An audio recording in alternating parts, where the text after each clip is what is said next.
Our story begins with a boy named Yotsuya, a high school student who is an introvert suffocated by all people and does not like to interact with anyone. Then he goes to school, sits in the classroom feeling extremely bored, wishing for the school day to end in any way. While he is there, he hears about a very beautiful girl who is talented in sports. Her name is Shindu. All the boys in the school were attracted to her, yet she always ignored them. At last the school day ends. Yotsuya returns home, sits to play computer games that he loves. This was the only thing that made him happy. Besides, beside him, there was a picture of his friends who had parted from him, and whenever he looked at it, sadness returned to him once again. On the next day at school, he was responsible for cleaning the classroom. It was supposed that he would stand at the door after the end of the school day. Meanwhile, the girl named Shindu was speaking with another girl named Hakozaki. Yotsuya was very surprised because these two girls had never been friends before. In fact, quite the opposite. Shindu loved sports activities. The whole school knew her, whereas Hakozaki was an introverted girl, often absent from school. Suddenly, the two girls looked at him at the same time, which made him nervous, so he turned back to clean the blackboard. Then the teacher entered and said to him, "Why do you not participate in any sports activity? Why do you not care about your studies? You must become better than this." All the while, the two girls were still looking directly at Yotsuya with full attention. After the teacher left, Yotsuya was about to tell them that he was responsible for closing the classroom door that day. He wanted to ask them to leave, but when he looked at them, he was shocked and trembled because he discovered that they had not left through the door yet. Suddenly he heard a strange sound inside the classroom. Everything around him began to change. His body transformed into a glowing spirit. Then he found himself suspended in the sky before falling down towards the earth, landing inside a lake of water. A group of snake-like monsters appeared in front of him, attacked him, so he could not understand what was happening. Therefore he quickly rose, trying to escape from the lake. At that moment, he heard the voices of Hakozaki and Shindu calling out to him with great joy as they said to him, "At last you have arrived." When Yotsuya came out of the lake, he shouted in confusion, saying, "What is happening here? Where am I? What is this strange place?" Then Shindo answered him, "There is no time for these questions now. The important thing is that a stranger will appear behind you in a moment. You will see his head cut off, so do not be afraid. Just listen to him." Suddenly, he felt a presence behind him, and when he turned, he saw a man without a head. That man began to speak, saying, "I will explain the rules of the game. You are required to accomplish specific tasks. The current mission is to carry out the request of the village chief within 14 days. If the time ends without completing the task, then all of you will die. Moreover, the monsters that live in this world are waiting for you." Yotsuya stammered, saying, "I do not understand anything." But Shindo interrupted him with a light hit, replying, "Just read the instructions." Meanwhile, the headless man continued his words, explaining, "There are several missions ahead of you. Your two companions have already completed 2 of them. Now, it is your turn to complete the 3rd. With each mission, a new member will join until you reach the final one. The maximum number allowed is 10 people. Each one of you will have a different role, like Shindo, who became the Wind Mage, and Hakozaki, who turned into a sword warrior. You too will know your role once you finish your mission." After that, the man turned the wheel of fortune, and the arrow stopped at the word farmer. Yotsuya was shocked because his role would start from 0 until he reached the rank of warrior. His clothes changed into the outfit of farmers, so he cried out in confusion, "What is going on here? I still do not understand anything." Shindu calmly replied, "Now you are a farmer. You cannot fight until you advance step by step, until you become a warrior." Yet he remained in great confusion, while the 3 of them stood together, staring at the unknown future awaiting them. Shindu began to explain, "I was the first one to arrive in this strange world. It is a magical world where we live as if inside a video game, and we must complete a set of missions exactly like in those games. I completed my first mission, which was to kill a small monster. Afterwards, Hakozaki arrived, and together we completed the second mission, which was to search for the people who live in this world. Now it is your turn to complete the 3rd mission. As for the headless man you saw, he is called the Game Master. He asked me to befriend Hakozaki so that she would join me. Then he asked her to bring you into this with us. He is the one who gives you the missions and shows you how to recruit new members into our group." All this information made his mind freeze for a moment, as if he could not comprehend anything, but gradually he began to understand. He had nothing in his hands except a large axe, plus a small one, since his rank in the game was still farmer. That is why he did not have many weapons. Then they passed by a glowing circle. Shindu told him this was a point for recording events, so if he touched it, he would be able to see what had happened in this place before. Indeed, he stretched out his hand. Memories appeared showing Hakozaki when she first arrived in this world crying, not understanding anything. Afterwards, Shindu welcomed her while she was extremely embarrassed, saying, "When I first came to this world, I was very terrified because I was alone. Yet after Hakozaki came, I began to feel a little safe, so I thanked God for that." Then Yotsuya said to them, "So all that is required of us is simply to complete missions so that we can return to our world. That seems very easy." However, suddenly monsters of the game appeared before them. Shindu said, "Every time you kill one of these monsters, you level up, your rank increases." So he drew the small axe he had, charged with all his strength, yet one of the monsters struck him with its club with ease, shattering his weapon instantly. Shindu looked at him saying, "It seems you will be of no use to us." So he quickly replied, "You are a mage, she is a warrior, kill them yourselves." Then she raised her magic staff, struck the monsters with wind magic, but what came out was only a weak breeze that had no effect at all. Shindu stepped back saying, "My level in this game is very low, this is all I can do." Meanwhile, Hakozaki was not in a better state, so it was required that he kill the monster himself. He tried to take her sword, but Shindu explained that only the owner can touch the weapon. Then he pulled out his large axe, hurled it at the monster, yet it shattered it with ease. Afterwards it struck him hard. He fell to the ground, looking at his body thinking he had already died. When he turned his eyes to Hakozaki, he saw her dying as well. Suddenly they both regained consciousness together. Shindu told him, "This game has no permanent death because this is not your real body. If you die, you return after 30 seconds, just like any other game." So he said,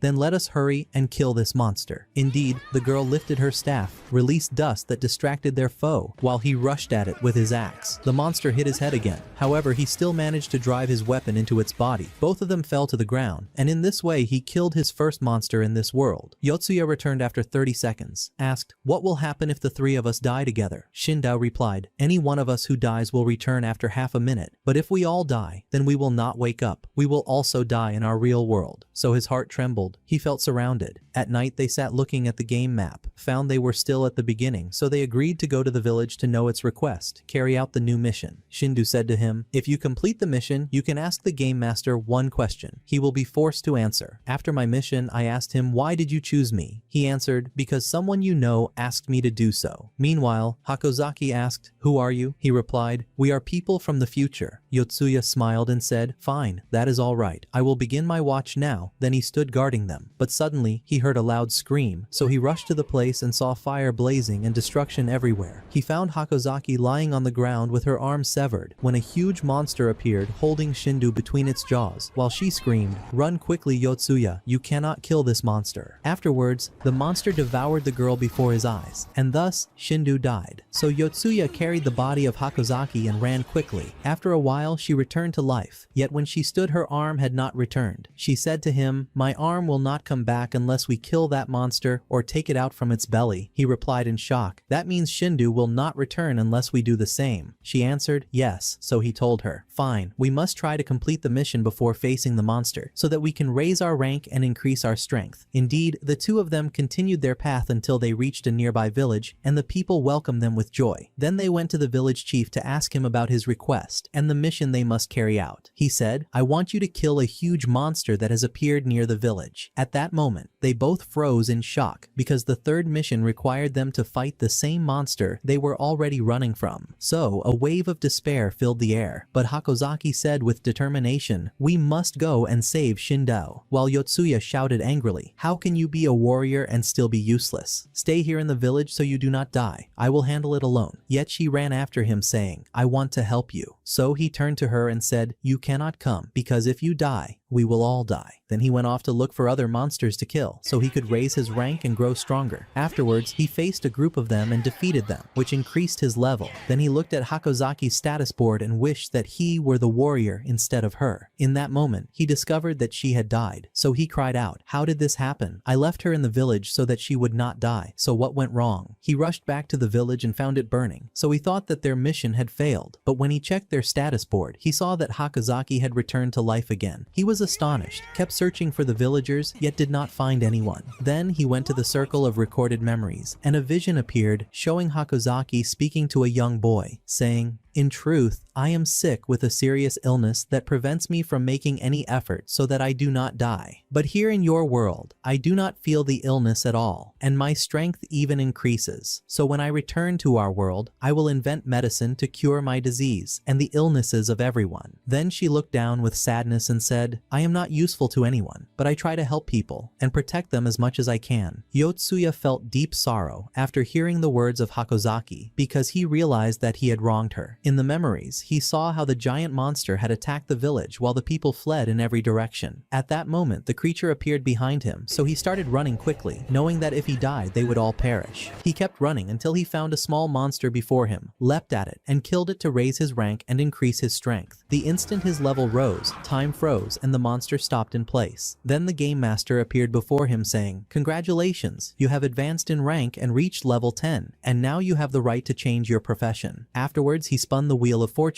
and Yotsuya wished to become a warrior, but the result was that he became a cook. He felt disappointment at first, then told himself, "At least I may find a knife among my weapons." Indeed, he found one, so his outfit changed into that of cook's. He held the knife, looked at the body of the monster, and was able to see its internal organs. This was one of the special features of the cook's profession, because it allowed him to determine the right places to strike. Then time returned to normal, so he rushed forward and stabbed the creature in the belly. It collapsed to the ground, but it did not die. In that moment, Shindu and Hakozaki returned to life, and the face of the first emerged from inside the monster. She looked at him with surprise and said, "I did not expect you to succeed in the mission, but what is this that you are wearing?" He answered with a sarcastic smile, "I have become a cook." Yet the monster was still not dead and prepared to attack them again. However, it was clearly exhausted because of the deep wound. So Yotsuya leapt upon it and tried to drive the knife once more into its body, but its solid hide stopped him from piercing it. Then the monster struck him and the two girls, and they all died. But they returned to life again, and he shouted, "Shindu, use your wind magic." Then he charged foolishly at the enemy, drove his knife into its wound, and tried to stab again. But the monster seized him and hurled him far away. So Shindo climbed onto its back and unleashed from her staff a mighty wind that pierced through its head. At last it fell to the ground, and the mission was finally completed with success. The game master appeared again behind Yotsuya and said to him, "Now you may ask me your question." The young man was astonished, but he had already prepared it. He said, "What will happen to us after we complete our missions?" The master answered him and showed him a vision of his city in the future, destroyed while monsters spread throughout its streets. After that, they saw a massive and dangerous monster, and suddenly everyone returned to their natural world. So Hakozaki was shocked and said, "Are we supposed to fight that monster?" But Shindu answered, "I am not sure. It does not matter now. Let us live our normal lives for a while and prepare to return to the game again." Then Yotsuya asked them, "What will happen if we remain in our world?" And Shindu replied, "We will all die." So they looked at the clock and discovered that time was frozen because they had returned to the exact moment they were transported. They understood that time inside the game was completely different from their own time, and that in their world, they were as if fixed without moving. After that, Shindu asked Yotsuya to take Hakozaki home because she was exhausted and could not walk alone. While he was accompanying her, he looked at the city and said to himself, "I hate these people, but it seems that my main mission is to save this city from destruction, and what awaits me is nothing but fire." At night, he continued his training and began to study the streets of the city carefully. Suddenly, the game master contacted him saying, "Listen to the instructions, for this is your new mission. Now you must recruit another girl into your group, and she is in the girls' school." Indeed, he went there, and while speaking with the game master, he saw a group of girls bullying a weak one, surrounding her. So he intervened quickly and saved her from them. After they walked away, he asked her, "What is your name and why were they bullying you?" She answered, "My name is Yuka. They do that because I make videos on YouTube, and they are jealous, wanting to imitate me." Shortly afterward, Yotsuya found himself transported once again into the magical world, entered the game, and this time Yuka was with them. She looked completely astonished at the place just as he had before. Then the game master appeared to her as well, gave her the instructions, and afterwards he spun the wheel of fortune. Her profession appeared, Fire Mage. Then the master said to them all, "This time, if you die, you will return to life after 40 seconds.